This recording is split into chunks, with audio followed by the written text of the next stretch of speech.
मित्रांनो, सोशल मीडियावरून व्यवसाय मोठा करणारा हॉटेल भाग्यश्रीचा मालक आता लोकांच्या डोळ्यात खटकतोय.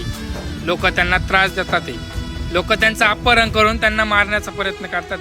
मित्रांनो, आता 2 दिवसापूर्वी हॉटेल भाग्यश्रीवर 4-5 जण जेवायला आले आणि हॉटेल भाग्यश्रीचं जेवण करून बाहेर निघले आणि त्या हॉटेल भाग्यश्रीच्या मालकाला सेल्फी घेण्यासाठी बोलवलं आणि त्या 4-5 जणांनी त्यांचं अपहरण करून 4 व्हीलरमध्ये टाकलं आणि त्यांना त्यांच्या हॉटेलपासून 4-5 किलोमीटर लांब नेलं आणि खूप मारलं आणि चालत्या गाडीमधून रस्त्याच्या कडेला फेकून दिलं.